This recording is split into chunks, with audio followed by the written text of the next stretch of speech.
Hello everyone, here in XD, back with what is going to be for now the last of the deck profiles. Sorry this one's been late, I kind of forgot about this one. Luckily one of you reminded me. And this is the deck I used against Tristan and Ryan when they were toying out those new decks. This is if you can't tell, is a fusion of the Shaddol and Fortune Lady archetypes. And despite what you may think, this deck actually runs pretty well, as you who have watched the series saw firsthand how this deck can do some really crazy stuff.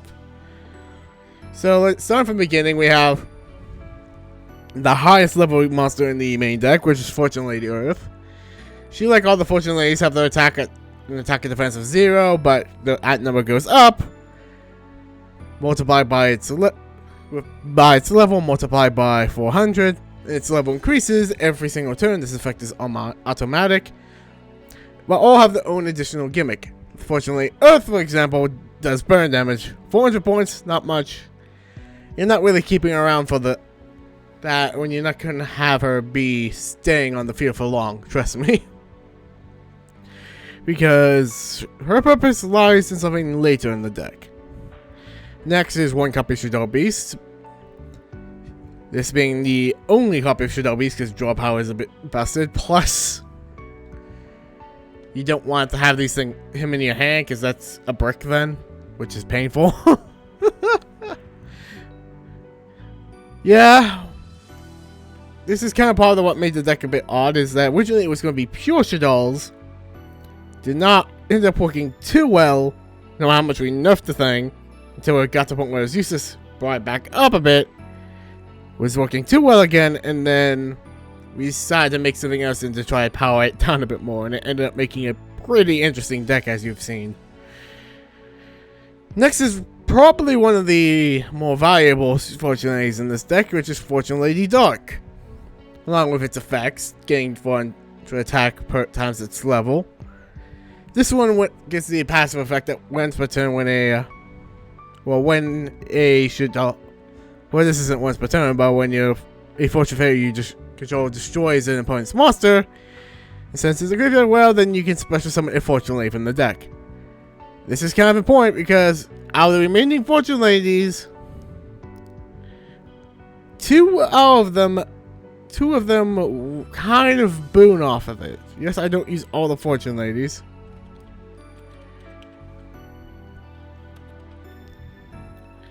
I specifically do not use light because light isn't all that great.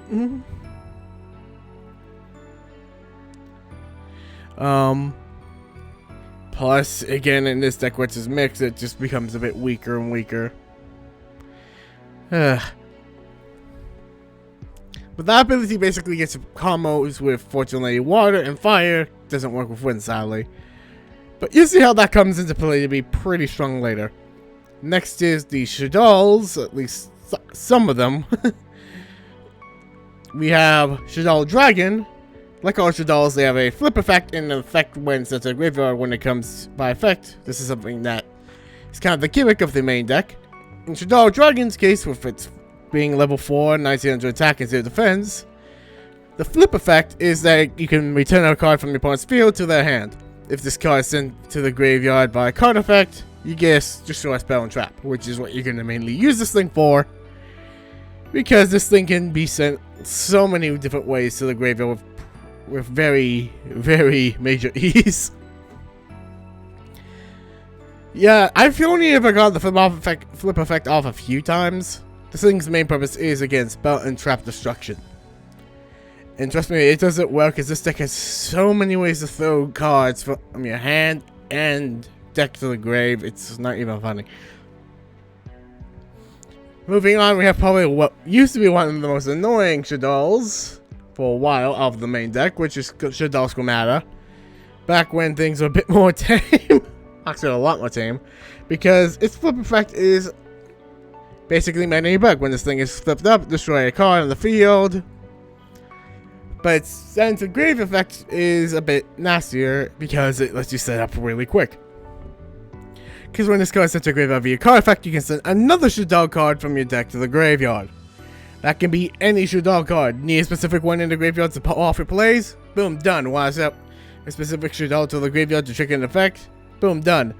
And this is done either like Shaddol Dragon, doing the whole break a spell, or if I want to, I can do my beast, which I forgot to mention what it does, is draw 2 cards, discard 1, for its, which is basically a knockoff Graceful. But when it's sent to graveyard, it's just a straight draw 1. Which you'll see is what it's going to be used mostly for. Trying to relegate and mitigate the drawbacks to certain cards.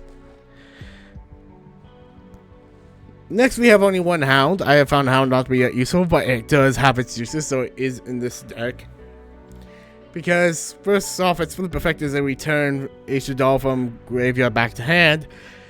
That may not seem useful, but let me tell you, gain back something like Falco or Windy can be very useful. Its send to grave effect is honestly very meh. This guy is sent to grave by its effect. You can target monster field, change its battle position.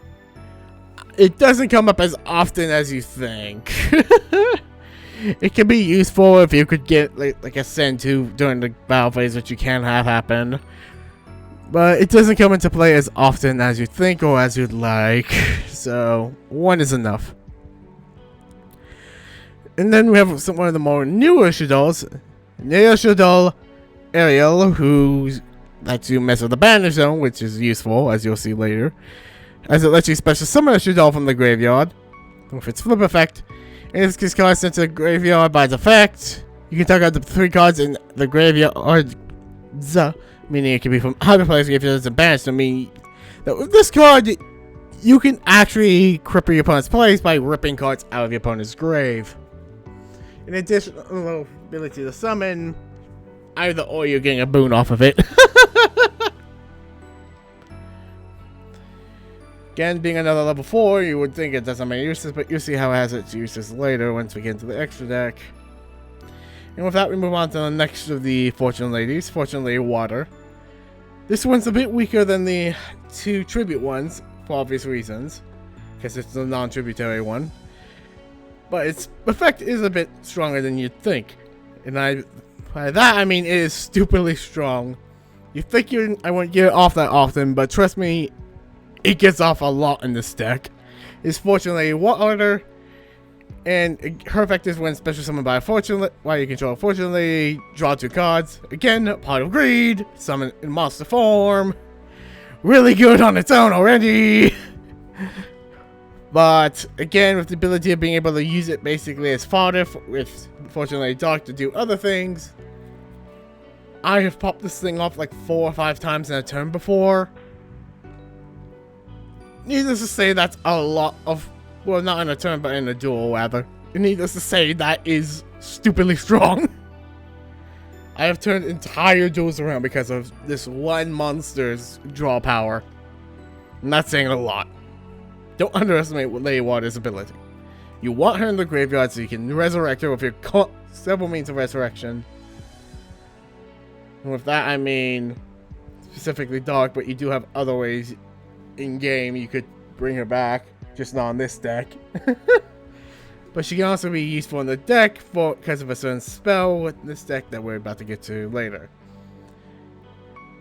We go into some of the near the end of the Shaddols. We have Shaddol Windy, 1500 attack, 1000 defense, level 3, which is again mixing things up.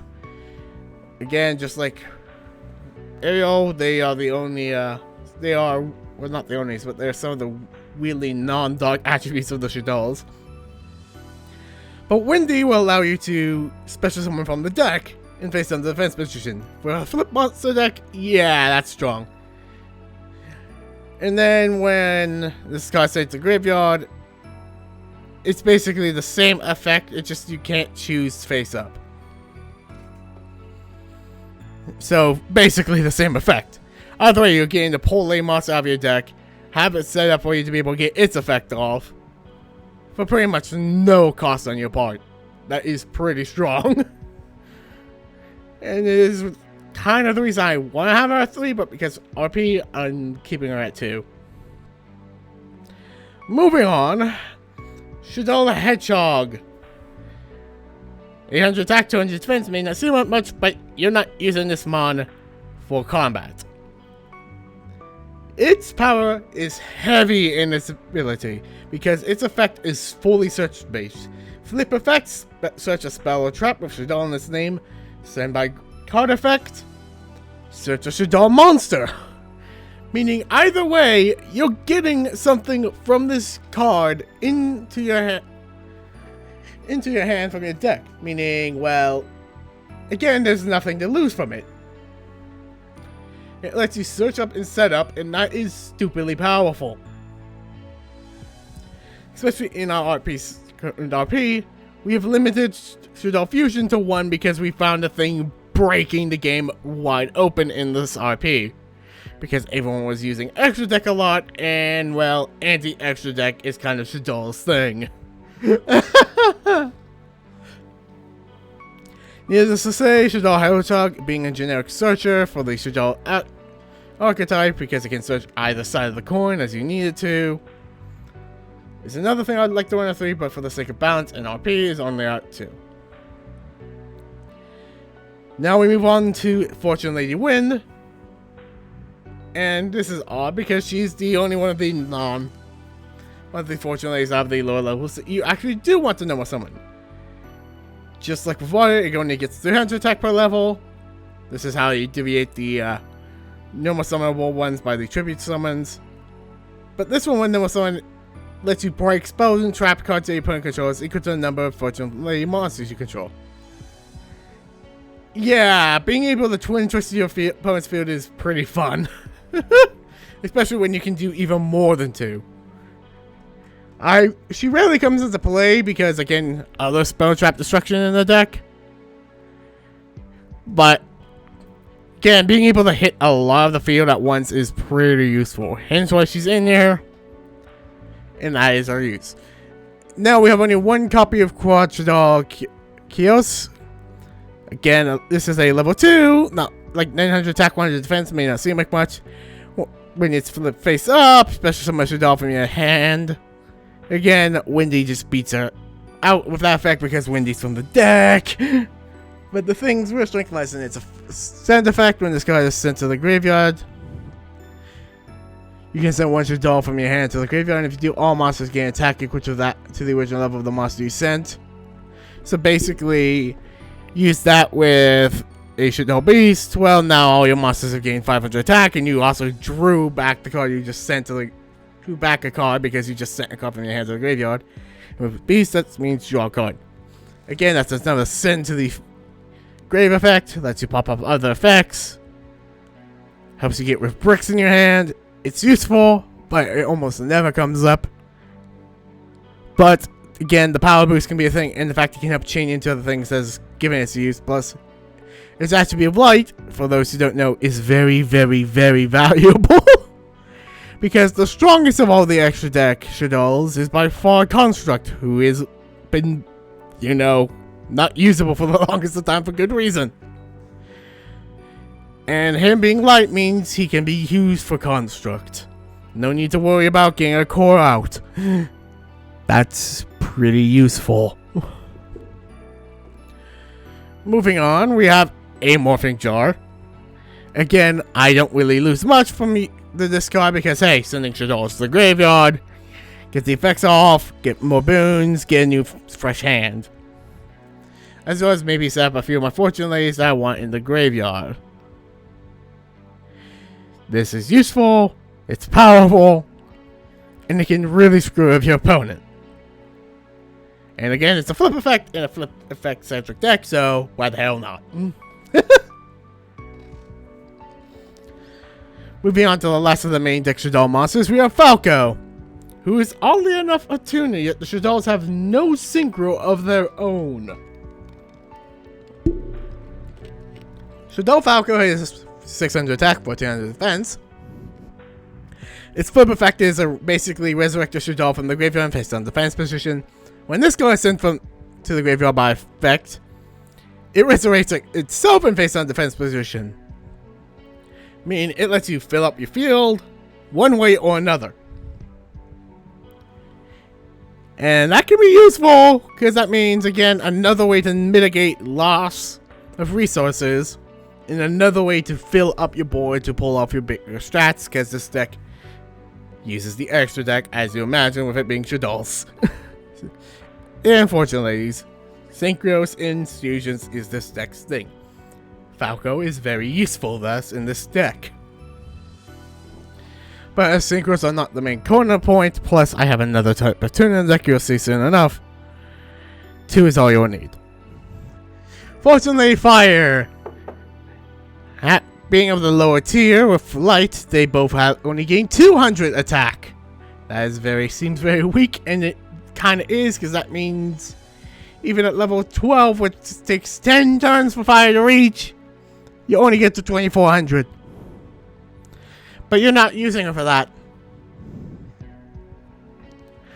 You're using her because I'm using her because of the same reason I'm using water. Resurrecting her can be very powerful. Because when this card is special summoned in attack position by the effect of a Fortune Lady card, you don't need to even have another Fortune Lady on the field. You can target one monster your opponent controls and break it, and then burn damage equal to that monster's attack. Break and burn is why you use this thing. The fact it's fragile is the boon it gives you, but in turn it leaves in attack mode, but I have ways to get around that worry. So again, I've used fire the least, partially because I rarely ever seem to draw fire, but it can definitely turn the game around. Like, hey, you have a big monster, it dies, you now take a massive amount of damage, you're now wide open for an attack. Moving on to Fortune Lady Pass, the tuner of the Fortune Ladies. It too shares the whole 200 attack stat, but it has an effect where you can increase this card's level by 1, of course. All Fortune Ladies have that. It isn't a can, you have to level this thing up every single turn, which is a bit of a tricky thing if you want to try doing something specific, but you gotta take that into account. You can banish any number of spellcasters from your hand, field, or graveyard, and if you do, you can take it fortunately and increase its level increase or reduce its level by that monster's number, by the number of monsters you just banished to the end turn. And just say that's done, not for buffing up your monster, though it can very much be used to do that. Its main purpose is to let you easily get out synchros. And trust me, easily get out synchros you will. Moving on, we have finally moved on to the spell cards of the deck. Starting off with Fortune Lady Calling. If you control a Fortune Lady, special summon one from the deck. Also, for the rest of the turn, you can only special summon Fortune Ladies from the extra deck. Well, cannot special summon monsters from the extra deck besides synchros. This is mainly used in conjunction with either having Pass Out or Earth Out to get the other one out, so you can get level 7 to go straight into Every. With no issues, no problems, get out one of the most busted cards in this deck with very little issue. Again, they can also be used to pop off Water's effect or Lady Fire's effect, so it still has use even if you already have brought out Every. And again, that's a deck thing, a special summon. There's just not much to hate about this card, honestly. It does lock me on my fusions, but usually when I'm using Calling, I'm not planning to go into a fusion anytime soon anyways.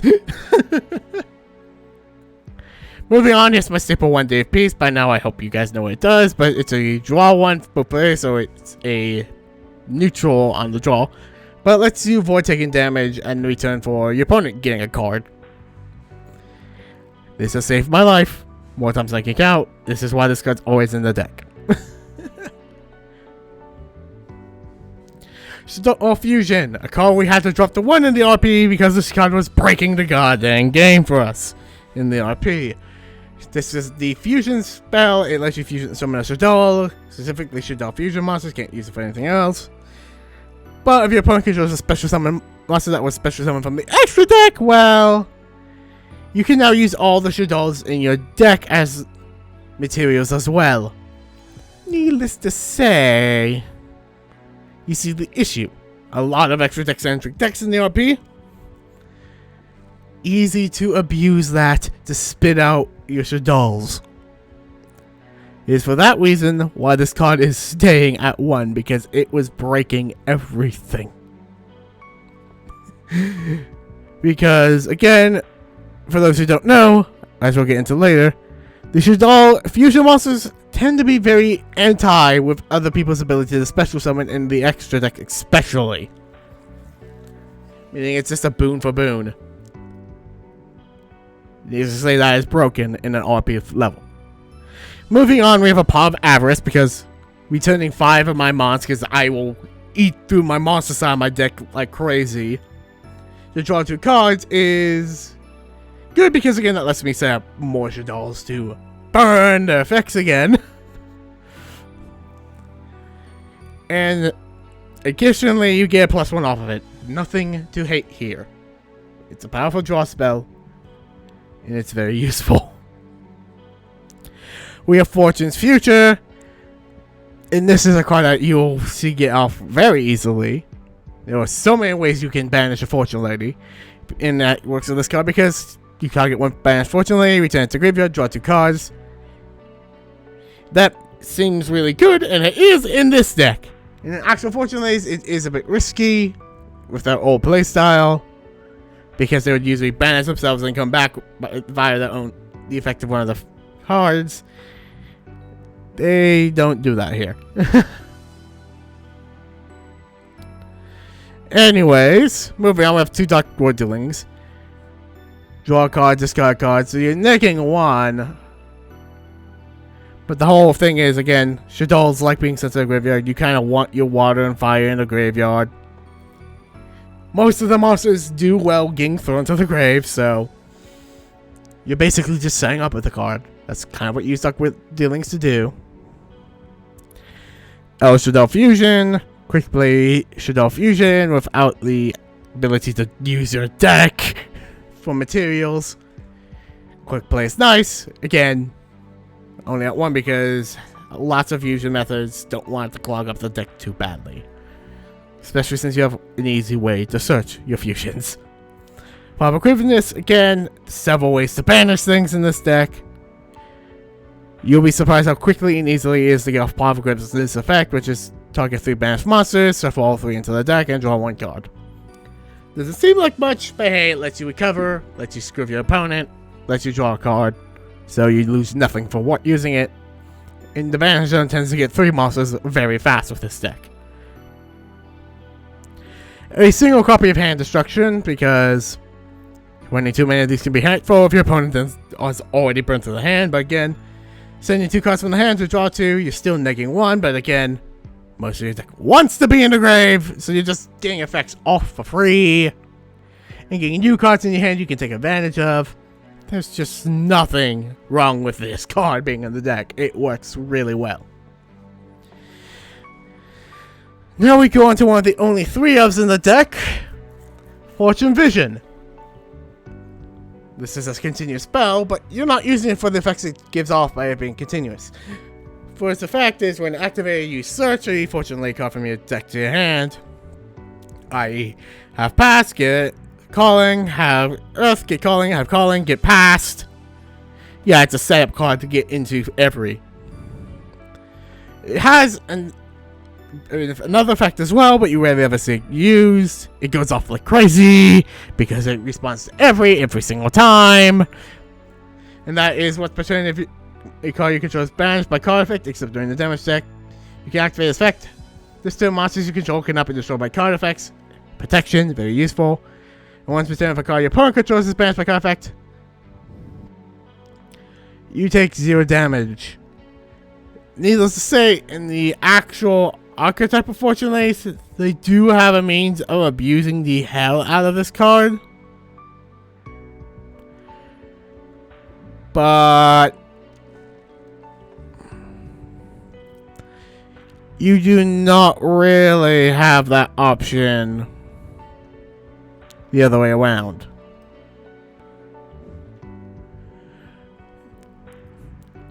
So again, this is mainly your search, so you can set up for every. That's kind of what you're using this for. The face Shaddol Fusion is an equipped fusion card. Why is that weird? Seem weird? Well, it isn't. You equip the face Shaddol Fusion, switch that monster's attribute. That Shaddol specifically. This card can only be equipped to Shaddol, and then activating a second time can be used. You trigger a fusion. This was the way before we got things like Aerial, Windy, and Chaos. This was the way you'd get attributes outside of having core, so you could go into your fusions, because Shaddol's emphasize the attributes gimmick again. I don't know why I keep using decks that use fusions that can restrain themselves with attribute. Yeah. But hey, it lets you get into some of your more trickier to get to fusions. What's not the like? Curse of the Shaddol Fortune is the field spell of the deck. Because I always seem to want play decks with field spells in them for some weird ass reason. But each time a Shaddol is sent to the graveyard by card effect, place one spellstone counter on this card. All monsters your opponent controls loses 100 attack during your opponent's turn only. Which seems pretty dumb, and why not do it both sides, but hey. At the very least, you're still weakening their ability to attack you, which is what you're doing. That's what it's meant to do. You have all kinds of ways to screw with their field already. You don't need to weaken the attack during your turn. Besides, this card's other use is what makes it nasty. And it's the fact that by removing 3 spellstone counters, you can use your opponent's monsters as fusion materials. Again, the ability to rip your opponent's monsters from their field and use them to summon something out to your side of the field is pretty decent. In the actual non-RP, don't use Curse of Shaddol Fortune, it's not that good. Counter cards tend to not be good. But for the sake of the RP, you'll be surprised how often I have abused this in practice duels to make the opponent miserable. It works in RP. Not so much in non-RP, but in RP, this card works.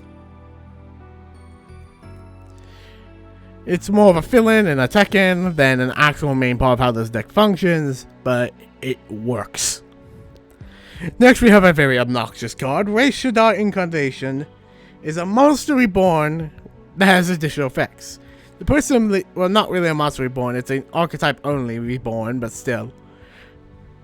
This card lets you target Shaddol in your graveyard, but summon it face up or in face down defense position, again letting you set up for more effects. You can also banish this card from the graveyard, as well alongside with one more Shaddol, again, one way to get a banish card to the graveyard to set it for your Paw of Avarice, or Aerial. And it lets you either take a face down defense position monster, flip it face up, or flip a monster face down to the defense position. It's going to be yours, but hey, you're going to be using this on a Shaddol. Meaning, yeah, more effects to go off. Or being able to take an effect off and trigger it early to screw with your opponent. Either way, you get something good from this. Defense Draw. If you don't know what it does at this point, apparently this is your first video of mine you're watching. This is a card I'd love to run in RP, because there's nothing lost by running it. So it's a good way to fill up your deck. In most RPs you have to have larger decks than the 40 card limit, for both balance, restraint, and other reasons. And this card is a good way to fill out that extra space, because when your opponent is attacking you, you can make it so the bad damage you take from that attack is 0. Life points aren't the biggest deal in the world in normal games, not even in RP standards, but again, protection, draw a card, not much to lose. And in accordance to this RP only allowing one Mirror Force, and you have to choose which one you specifically want. I am running Quaking because it's Quaking. It lets you set all your opponent's attack position monsters face down defense position and unable to move. Again, clogging the field, making it harder for them to play. This can save you. It can also lock away some of the strongest units, keeping them off of you for several turns. Making it pretty much one of the better Mail Forces to run in a pre-link RP. Not the only viable one, trust me. You can run pretty much a good number of them easily. But it's still one of the strongest, there's no doubt about that. Next we have my two Transmigration Prophecy. This card lets you return cards from your graveyard back to your deck. I mentioned how that's useful with Above Avarice, with being able to set up again, and this can also be done on spells and traps. But the main reason Transmigration Prophecy is even more useful is that it lets you interrupt during your opponent's moves. Basically saying, say, you're going to resurrect that monster specifically, well that monster's now back in your deck. Since it's no longer in graveyard, you spell fizzles. Monster report fizzles, meaning you get nothing. And again, it can return itself. The people in charge of the banlist reward, you could do an endless feedback loop, which you can do. But this isn't a stall deck, so that feedback loop isn't an issue. Because by the time you get to that point where that feedback loop is happening, you're down to the last 3 cards of your deck. So unless you have always something on the field that makes it so your opponent can't do anything, which would be the bigger issue anyways, there's nothing to worry about this. Moving on, we have Sinister Shadow Games. Sending a Shaddol to the deck from the deck to the grave, triggering its effect. You can then change any number of face down Shaddols to face up defense position, triggering more effects. Yeah, getting off a potential 6 effects in one turn, or with one card rather, and really devastating your opponent's field or really filling up your hand is super strong. While all the Shaddols do have the connotation that you can only use their effect of that named monster per turn, I mean you can't use both effects of Shaddol Falco or Squamata. Again, there is one of Shaddol types get off several effects and then just wreck with them. Hence why at 1, it's a strong card for RP standards anyways. And again, it lets you set up. This card's ability to let you just change the outflow of what the opponent's flow of their turn is stupidly good. Next we have Pure Shaddol Aeon. Attack your Shaddol monster control, send 1 Shaddol from your hand to the graveyard. Again, letting you trigger another Shaddol effect. And then you get a power bonus and then you set that monster face down again. Has to be a Shaddol. Again, defending your Shaddol from being destroyed. And then in return, also sending another Shaddol to the graveyard. And then when that's over, Shaddol goes face down. That means you can get several effects off, mess with your opponent, or maybe even break one of the monsters that you couldn't get over. It has its uses, but it's so much of a niche that while it's usable in RP, I would not recommend it for non-RP. But it definitely has its uses in RP. Next, another card that was designed to help fill out the deck, because this deck needed to be weakened more, because trust me, this deck was running a bit too strong for the sake of the RP, is Dig of Destiny, a card I've come to be pretty hooked on, for the sake of bulking up decks that need that little bit more. It's one of those stack things, like cards, you know, that the more of it you have in your graveyard, the better the fact will pop off. This is also a bait trap that also does not have to wait fully for your opponent to bait it out. Because when you take power damage, draw 1 card. Yeah, it doesn't seem that great. But its other factors that comes in. When this card is destroyed by an opponent's card effect, your cards equal to the number of Dig of Destinies in the graveyard. In the perfect world scenario, that means you're drawing 9 cards if they like Hobby's Feathers, where you have all 3 of them on the field. But again, it's just another way to fill up the deck without doing much to slow it down, because it'll slow it down for a turn. That's all you're doing. And if your opponent falls with it, hey, there goes one of their spell and trap destruction breaks, which we used to be limited to only 3 of them. Having only 3 cards in total that could do that. Which, if you noticed, 1, 2, 3. I'm still following that rule because that rule still was in place during DDF. Whether it's going to be in place in Kaiju, I don't know.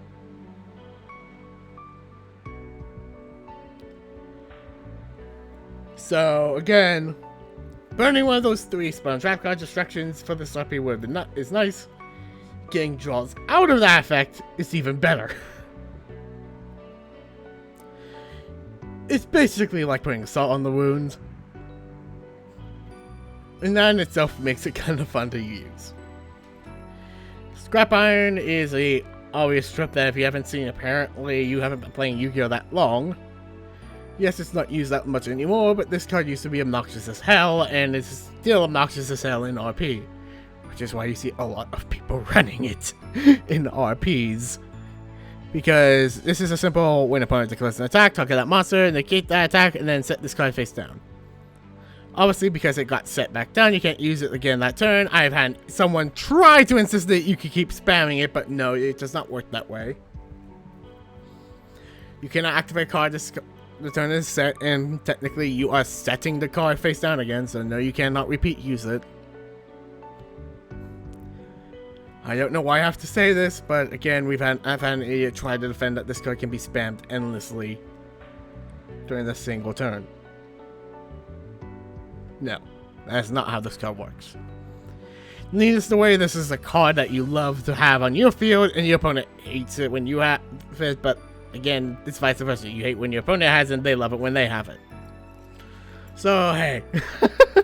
That's just Scrap Iron Scarecrow in a nutshell. Geo of Avarice, again, we could draw power version of pop, but lets you pull anything you need back, which can be useful. While you do have a means of getting back your fusions, getting back your fusion spells, getting back your fusion monsters is a bit more of an arduous task, which is why this thing is in there. 2 cores! This is a monster trap, level 9. Odd number, I know.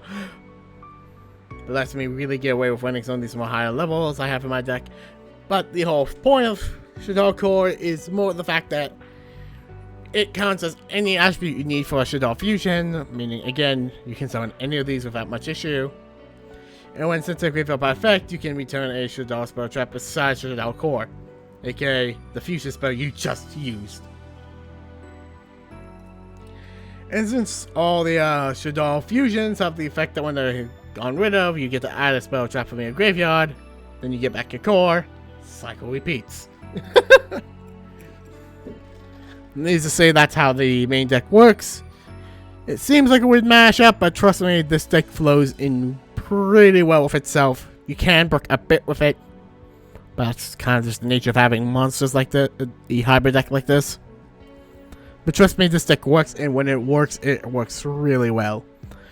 There was a good reason why Ryan was saying that it seems like I had an answer for everything in that duel. Well, I really didn't, and I was just super lucky. There's a good reason why he could make that kind of claim with this deck. Moving on to the extra deck, there are 2 halves of this. The Fusion, which are only 7 cards, one of each of these Shaddols that existed about at the time of this deck's creation. Don't know if any more come out, or if any more are gonna come out, for I know this is gonna get outmodded at some point. Doubt so, but Shaddols are pretty popular, and they got some support recently, so who knows. But the Shaddol Fusions all have something that is anti-extra deck or anti-special summon about them. Meaning they lock your opponent's, mess with your opponent's ability to use their extra deck or their ability to special summon. They all also mess around with the gimmick of attribute, as you'll soon see. As we start with El Shaddol Shikiranaga. 2,600 attack, 3,000 defense. Being a level 10 Earth attribute monster. Must be first fusion summoned before you can special summon any other way. And when a special summon monster activates effect, while you have a Shaddol card in your hand, As a quick effect, discard, negate, then destroy the monster.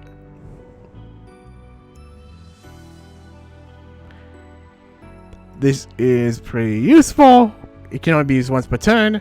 And additionally, it has the generic, when this card is sent to the graveyard, add one Shaddol spell trap, something that they kind of all share.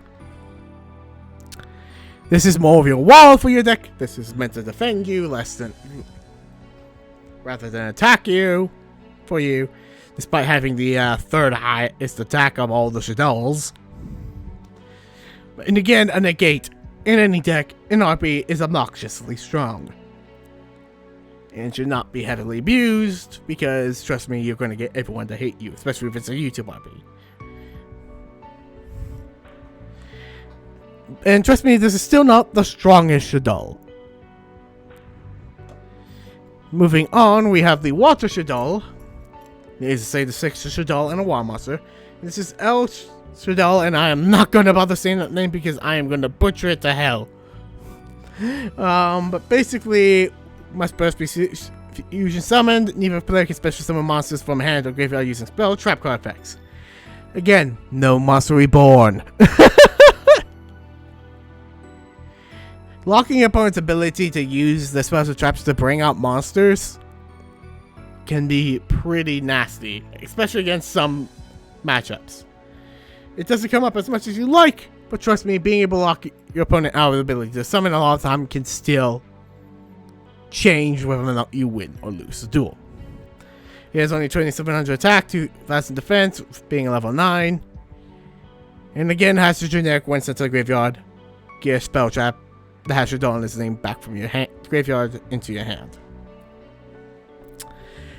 Now we go to someone who has been on the ban list before, and you probably all know and hate. El Shaddol Construct. The strongest Shaddol of the extra deck. Must first be fusion summoned with its level 8, 2800 attack, 2500 defense, being a light attribute, which is why I have this guy in here. Because he's mainly used more or less just to help me have another means and another way of having hopefully get out construct. And when this guy summons, send a Shaddol card from your deck to the graveyard. aka if you didn't have your Shaddol core, there's your core. If you need something else in the graveyard, well then there it goes. It has again the whole get back effect that all El Shaddols have. But when this monster attacks a monster that was special summoned, during the damage step, destroy that special summon that monster before damage is even calculated. Oh no, you have a 4K beat stick on the field? No. You have this powerful monster that could drop my attack to 0 when I attack? Well, it doesn't really matter if I can just auto-destroy it. That's El Shaddol Construct's power. It's a free, I don't want to deal with this break card. And again, it's not just when it attacks, it's when it battles, so your opponent can't bash into this either. And if they break it, hey, I got my fusion card back. Fusion card stuff back, and now I can make a different Shaddol. Or I can just put Construct back into my extra deck and bring it back out again. Those who have faced Shaddols know this card and hate it. I don't think we need to go into much more detail than that.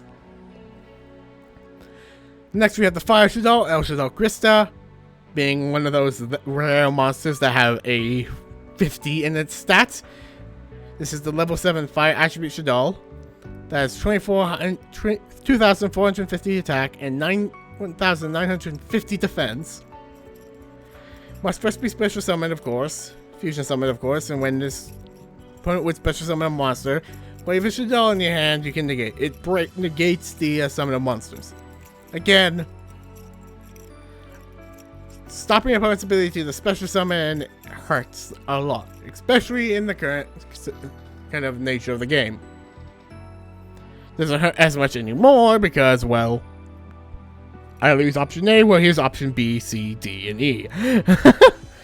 But again, in an RP setting, being like, oh, you just summoned your big boss? Well, where's your big boss? I just negated its summon, so it's gone. It too has the whole recovery effect, so you see again where this card goes. The newest of the Shaddols, because it came out with the most recent support as of the deck's creation. Don't know how much that still holds true as of this video coming out, or down the line. Is El Shaddol Al Capone. Pole. Apacalone. This takes 2 Shaddols of different attribute, meaning it breaks the chain a bit, but can still requires the whole different attribute gimmick. Again, it has the whole must first be used to summon. It cannot be destroyed by battle, making it a good shield. There's a plus for you. And you can only use each of the following effects of the El Shaddol once per turn. This El Shaddol once per turn. And you can tell this is when the game got a bit more organized of trying to explain effects, because they gave you these mile-long walls of text, so even a simple card like this got a bit more explanatory about how its effect worked. And its 2 effects are when this card, if this card is special summon, you can target one face card on the field, negate its effects. Negation is hell on the opponent. It is so much annoying to deal with. That one of the most powerful cards lose its effects. So that in itself should tell you why it's in the deck. And again, it has the whole when it's sent to the graveyard, add a spell trap. Except, actually, no, this one is different, because when this card sent, add a Shaddol card from your deck to deck or graveyard to your hand, but then you have to discard a card. A bit different, still lets you set up for other plays, but it still serves the ultimate same purpose of just basically getting you back your materials so you can fusion summon again. Moving on to probably the least used of all the El Shaddols, El Shaddol Windigo is the obviously the Wind Shaddol with only 200 attack and 2000 defense. It's a shield, obviously, and it must be fusion summoned. First be fusion summoned. It has the quick effect, you can target one monster you control. This turn, it cannot be destroyed by battle by opponent's special summon monsters. And you can only use this effect once per turn. Again, oh no, they're about to break my important monster to my gimmick, to my field. I'm just gonna make you so you can't break the thing anymore. Again, battle is not as big as a thing that it used to be. Still, this card kind of starts using and got out pretty quick. It's not that useful, but it's a Shaddol, it's a fusion. And a 2800 shield, especially in upper, is nothing to really look down upon. Not the best, but it still is a good shield. And the last of the Shaddols, the Dark Shaddol, which is easy as hell as a summon, considering all the original Shaddols are dark attribute. El Shaddol Winda cannot be destroyed by opponent's card effect, making it kind of Al Capone's opposite. And it makes it so both players can only special summon once a turn. This can be restrictive as hell to you as well. But even in this current meta, you can understand, oh, these big fish you want to create, now you can't create them. Winda is probably one of the second nastiest Shaddols, because it has that ability to just nullify your opponent's ability to just build a massive field. It has to be destroyed by battle, because it can't be destroyed by effect. Can be negated, but most negates that can do something to Winda aren't easy to pull off, because most of them tend to be monsters that you have to special summon. Yeah, you get the idea. It has the recovery effect. This is the second most popular Shaddol for good reason. And is that reason alone why it's in the deck. Because it works, it limits your opponent. What's not to love? I do have a Star Eater in the deck. I'm not sure if I'm keeping this in the deck, because we're not sure if we're keeping GX or not canon. I have no reason to keep this card in it. I'm planning to probably change it out with something else. But it's in here for obvious reason. For must be secret summon cannot be special summon other ways. If this guy's secret summon cannot be negated, so it's a big monster you can't negate. And when synchro summon cards and effects cannot be activated, if this card deck is unaffected by other card effects, it's an untouchable beast deck that has to be beaten over when it fights. It can be beaten through other ways, but for the turn, yeah, you're not messing with it, and it's going to beat through you. And 3200 is a lot of power in RP standards. Moving down the synchros, we have Leo, the Keeper of the Sacred Tree. Again, 3100, level 10. And cannot be targeted by cards of effects until your opponent's second main phase. Again, giant piece deck, hard to get rid of. Enough said there. I do have a Trishula in this deck. I've never managed to pull off Trishula. But for those who have ever seen Trish, you've probably seen this thing a lot if you've definitely seen your 101s before on YouTube. Dueling 101s before. When this card Synchro Summon, you can manage up to one card from each of your opponent's hand, field, or graveyard. Yeah! Clearing the field of a problem, clearing a problem that could be a future problem that lies in the graveyard, and clearing a potential problem in the hand all in one sweep. Enough said about why Trishula is in the deck. Then we have this little bugger. We're having this Croco Dragon Arclethus, or however you want to pronounce that. This card is basically a mini Slifer with it getting a 500 attack for each card in your hand. And when this card speaks with summon, you can specifically draw cards equal to the number of non-tuner materials used to summon it. Being level 9, that means you can either only get one or you can get a lot. And in my case, if you haven't noticed, it tends to be 2 if you look at how my deck's built out. And then it has a discard 2 to destroy a card on the field effect. Needless to say, discarding 2 Shaddols, get Boon off of that, break another card on the field. There's just nothing wrong with lost there. Nothing is really lost. Stardust Dragon, again, a protection, 2500 attack, 2000 defense, level 8. When a card effect that would destroy a card or cards in the field would activate, you can tribute this card to get the activation and destroy it, and then during the end phase, bring this card back. Enough said. The ability to go, hey, you want to break my board? No, is useful. And now here comes the main synchro of the deck, Fortune Lady Every.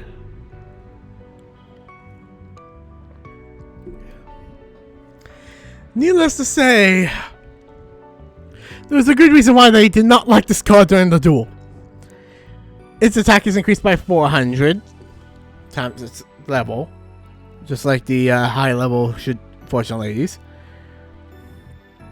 But that's not where its strength comes in. Despite being level 7, that's already having a pretty decent attack stat. Once per turn during the standby phase, you do the level up. Then you can banish a face-up monster your opponent controls.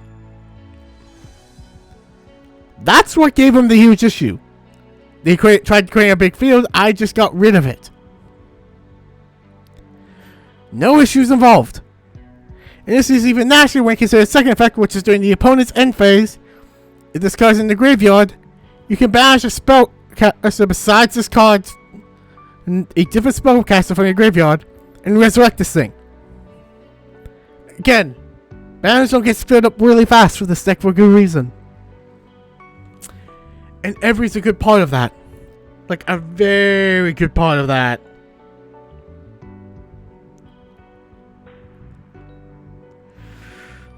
Needless to say, this is the card that caused them the most trouble in the entire duel.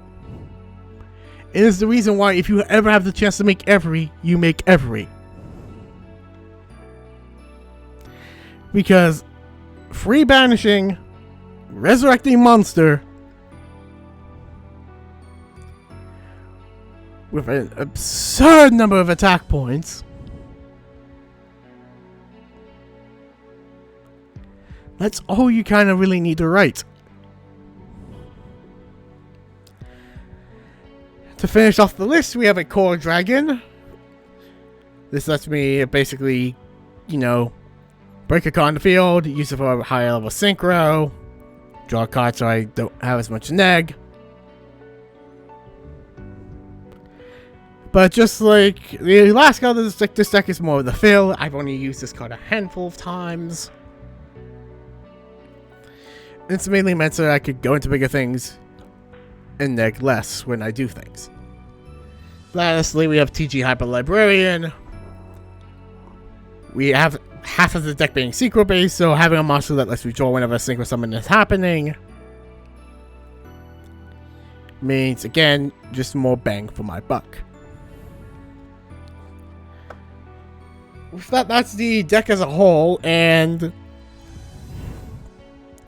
as I said, this deck looks like a bit of a mess, but trust me when I say this, as you've probably seen if you've watched the RP, this deck works frighteningly well.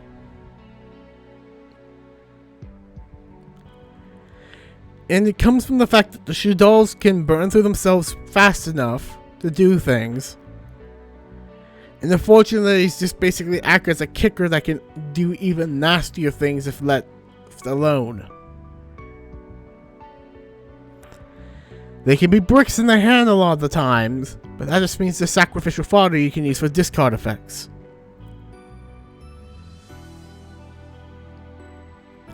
And this deck is littered with ways to thin out the deck and draw more cards.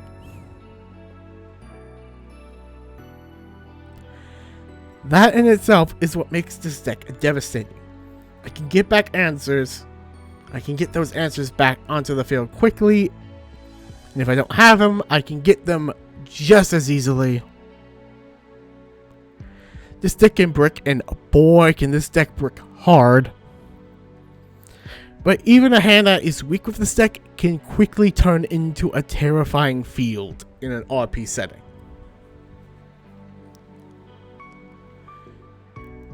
And that is the reason why this really puts a dark shadow over a person's future, which is why I like to call this deck the Dark Fortune deck. Needless to say, this is not the strongest way you could build this deck. This is RP.